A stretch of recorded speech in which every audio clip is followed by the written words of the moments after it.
Good horror is all about presentation, and these films have absolutely none of it. So let's take a look at them. As I'm Jules, this is WhatCulture.com, and these are horror movies with the worst CGI. Freddy vs. Jason. Now, while neither the Friday the 13th series or the Nightmare on Elm Street series have ever leaned too heavily on CGI, in fact, the latter is known for its extensive and impressive use of practical effects, there was one particular movie in which the visual effects were notably bad. In Freddy vs. Jason, a crossover title in which, you guessed it, Freddy Krueger and Jason Voorhees are pitted against one another, there is one scene in particular that boasts some truly laughable CGI. When the standard slasher movie stoner character Freeberg begins partaking in his favorite pastime, a giant CGI caterpillar-esque creature appears complete with its own paraphernalia. It promptly blows smoke in his face before luring him into a morgue and then possessing him, revealing itself as none other than the dream world murderer, Freddy Krueger. Not only is the lifting of an Alice in Wonderland character a bizarre concept for this slasher movie, but the CGI is utterly unconvincing, and the two come together in a perfect storm that makes this scene more likely to produce laughs than screams from its audiences. Deep Blue Sea.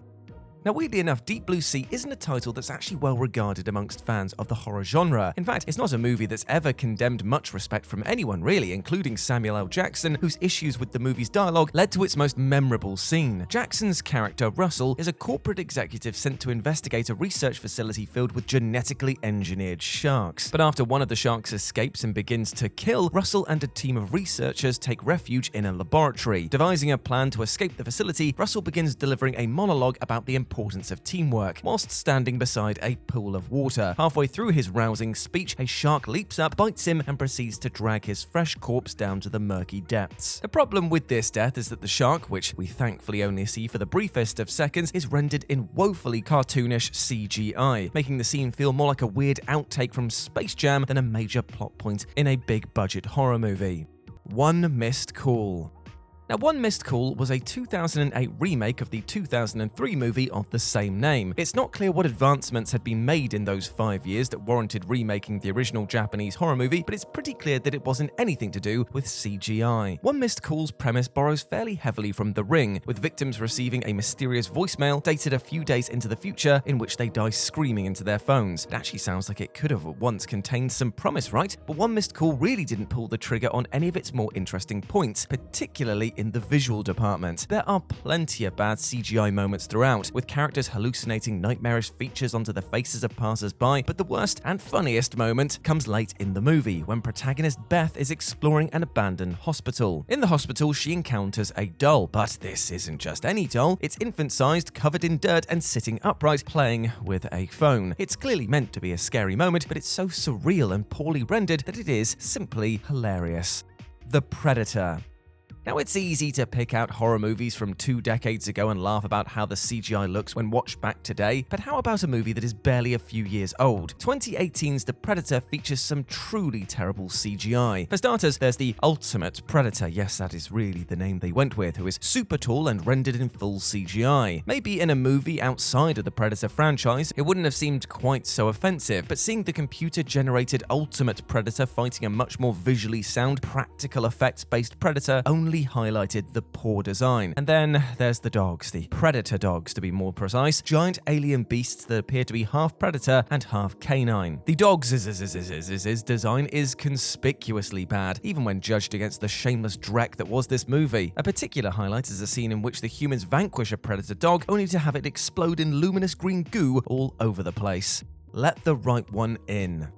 Now, Let the Right One In is a well-regarded Swedish horror romance featuring bullied children, vampires, and possessed cats. It received widespread critical acclaim and, naturally or unfortunately, got an American remake in 2010. Now, it's a solid movie in nearly every aspect, although there is one moment in particular in which the creepy, unsettling atmosphere is offset by unintentional humor. In our main vampire's desperate scramble to find blood, she attacks Virginia, who soon begins to feel unwell. She soon visits her cat-loving friend, only to be greeted by unnatural hostility from his usually friendly pets. And the problem here is that the cats are fully rendered in CGI and they do not look overly convincing, let me tell you. While Let the Right One In is able to carry a sense of unease and discomfort throughout, this particular scene's CGI is somewhat jarring, and it prompted laughs from much of its audiences. It's undoubtedly a shame because Let the Right One In is such a great atmospheric horror movie, but ultimately the nature of the felines' attack on Virginia and their overall presentation makes for a scene that's memorable in all the wrong ways. Anaconda 3. So the Anaconda series is widely known as one of, if not the worst horror movie franchises ever. But for some reason, in spite of its reputation, it can still pull in some recognizable names. Such was the case in 2008 when the series' third installment, Anaconda 3 Offspring, was released on Sci-Fi starring none other than David bloody Hasselhoff. A giant anaconda is taken from the Amazon River to a facility in Romania to be studied and experimented on. But when the creature escapes, it also sets free the Queen Anaconda, kills most of the research team, and then disappears off into the woods. A team of animal hunters are called in to capture the snakes, led by Steven, who is David Hasselhoff here. While it might be a TV movie, it's still part of a recognizable franchise, and the CGI is even worse than you might have imagined. Despite the fact that they interact with real human beings, the anacondas look as though they were borrowed assets from a late 90s video game, preventing this would-be horror movie from ever being remotely scary. The Midnight Meat Train.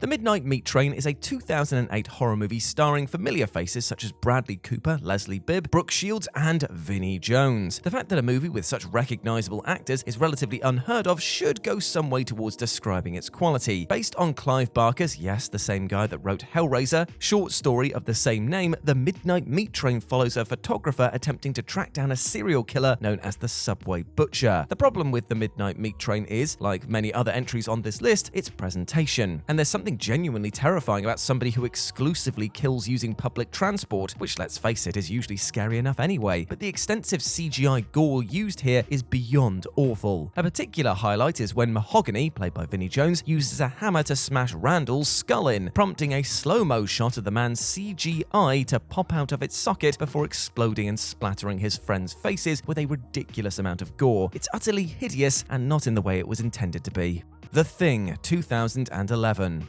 Despite the 2011 movie The Thing's status as a prequel to the 1982 movie of exactly the same name, the former is totally lacking its predecessor's quality. And the reason for this is that they moved away from the original's groundbreaking and timeless practical effects and used liberal helpings of truly painful-to-watch CGI. It's impossible to narrow down this entry to just a single example, so let's just say that the entire movie is rife with CGI things, none of which look even remotely as good as those depicted in the original movie that came nearly 3 decades before. The CGI used in 2011's The Thing is nothing short of a crime against cinema, taking a story as beloved as John Carpenter's original and, well, bastardizing it with subpar effects is enough to render any of the prequel's possible good points completely moot. Interestingly, the team behind the movie had originally planned to use extensive practical effects, but the studio shot them down, instead ordering the CGI monstrosity that we were eventually presented with. So let's not get angry at the wrong people here. Still, despite an impressive cast and a classic franchise, this 2011 prequel/sequel, yeah, it gets a bit weird towards the end, was entirely ruined by its awful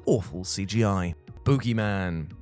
2005 horror movie Boogeyman isn't exactly a well-known classic, and for good reason. Critical panning saw the movie buried along with countless other bad horror movies in the genre's extensive back catalogue. Doing its utmost to deliver a tense atmosphere and evoke the audience's fear of the unknown, Boogeyman tells the story of the titular monster, who apparently lives in every closet in the world. As a child, protagonist Tim saw his father taken by this creature and has spent his life living without closets in order to protect himself from it. Yes, that is the actual movie's plot. But Boogeyman's worst CGI moment comes during the movie's climax, where Tim inevitably faces the monster that he spent his life hiding from. The reveal of the monster that we've sunk over an hour of our lives to see is truly something to behold, and not in a good way. Looking like something animated by a child during a school project, the creature appears from the closet, Tim hits him with a baseball bat, prompting the Boogeyman to explode into unconvincing CG bats, who disappear into equally bad CG lightning. It is a bad movie, but the CGI on display here is even worse than you'd expect.